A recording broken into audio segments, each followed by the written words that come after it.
Elaine and I went to a production at the Festival Theatre a long time ago, and although it was still daylight when we went in, it was rather dark when we stepped out after enjoying the show.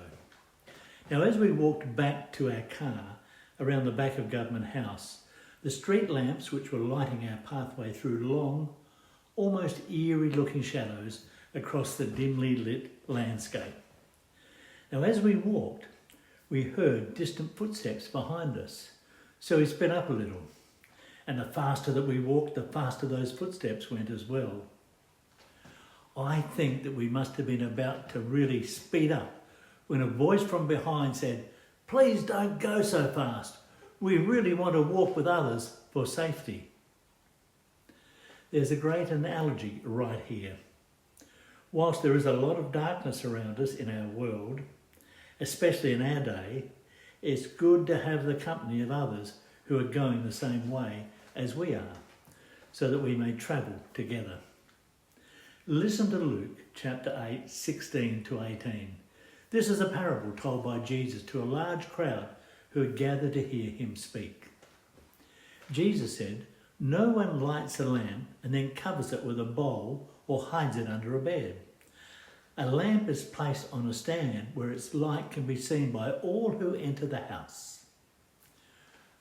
For all that is secret will eventually be brought into the open, and everything that is concealed will be brought to light, and it will be made known to all. So pay attention to how you hear. To those who listen to my teaching," Jesus said, "more understanding will be given. But for those who are not listening, even what they think they understand will be taken away from them." There are some people who really like being in the dark. In fact, those people often don't appreciate the light because they can't get up to mischief and no one can see what they're doing if it's dark.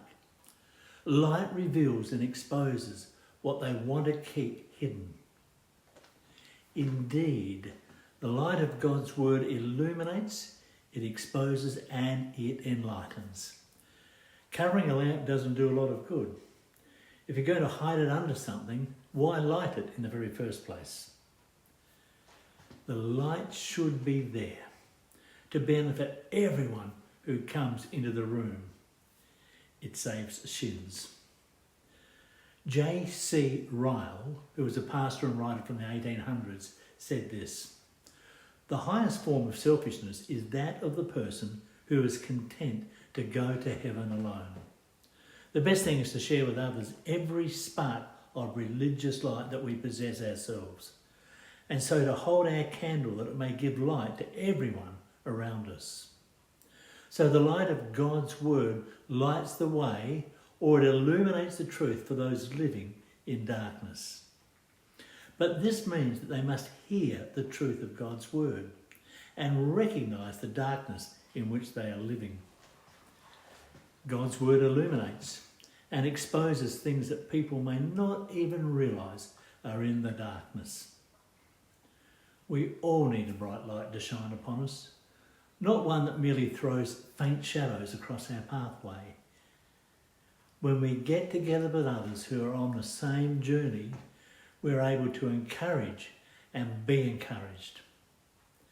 Are you aware of some dark spots in your life that could do with a little light? Good news! Jesus is the light of the world. Listen to John 8:12. Jesus said, "I am the light of the world. If you follow me, you won't have to walk in darkness, because you will have the light that leads to life."